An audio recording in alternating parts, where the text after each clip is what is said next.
Welcome to another edition of Frankly Green Bay, brought to you by Baumeister. I booked this guy at a club 30 years ago. Ladies and gentlemen, one of my favorite bass players, Mickbass Maloney. Welcome to another edition of Frankly Green Bay. Got my buddy Mickbass Maloney. What's going on, Mick? I got my hand out here, man. Don't leave me hanging. You know, I was just walking by and you're just walking by. Thought you'd stop in. Yeah, I wanted to see where your place was. I booked you, if you remember. The year was 1989 at a place called Fox Hills Resort. Do you remember that? No. And I remember playing there. Well, I think your band, we called Spellbound back then? Yep, Spellbound. Mick, I like this. When did the music bug hit you? I was still in grade school, actually, Catholic grade school. Okay. And I was on my way to becoming a priest. And I just happened, and you're a musician I happened now. to see the Ed Sullivan show that Sunday night, and this was group called the Beatles from England, and I just fell in love with their music and them. So I got a guitar, I started playing guitar, and I switched over to bass when I was about 23 out of necessity. Necessity? The group I was with was a four-piece. The bass player left, and I thought, we don't need two guitar players anymore. Your brand new bass, what is that, a 12-string? No, it's a 7-string, right? No, it's based on a 7-string. It's a 6-string that I modified from a low, put a low E to a high F, so I can play it more like a guitar. Okay. My guitar background, that helps. Because you're not just the regular rhythm bass player. You're playing leads when called upon, right? Yes. When did this happen?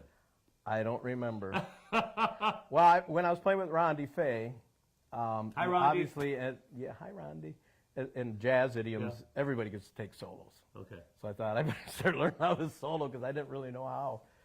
And that was like 2011. So I started studying how to solo and how to understand soloing and theory and et cetera, and I ended up taking lessons with John Patitucci, who's a world-class bass player, and also Nathan East, who I'm still with, another world-class bass player. And so that all helped me learn how to improvise. Let's talk about songwriting. You've written a ton of songs. You actually won an award. Yes. Rondi had sent this in. It was a song her and I had co-written. I had actually done the music and the melody, and she had written the words back then, 2012, 14, I remember. And I didn't know about it, and she sent it to Berkeley College and whatever else was involved in that, and it won. You know, you're retired. You say you're retired, but you're still playing in 5 bands now. Let's go through them real quick.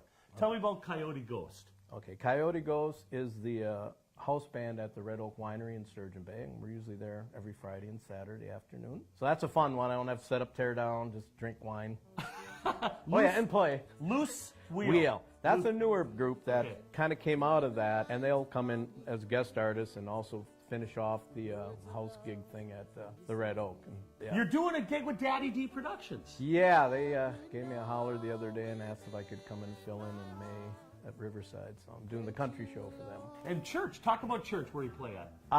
Prince of Peace. It's a Lutheran church up in Sturgeon Bay. I've been there since like 2009. Wow.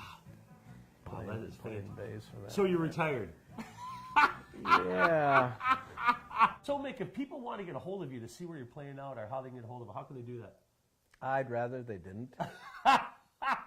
So if you want to see this guy, check out Frankly Green Bay, because we'll post all those things. Mick, thanks for joining me, my friend. You're welcome. Hey, join us next week as we bring you another creative person from northeastern Wisconsin.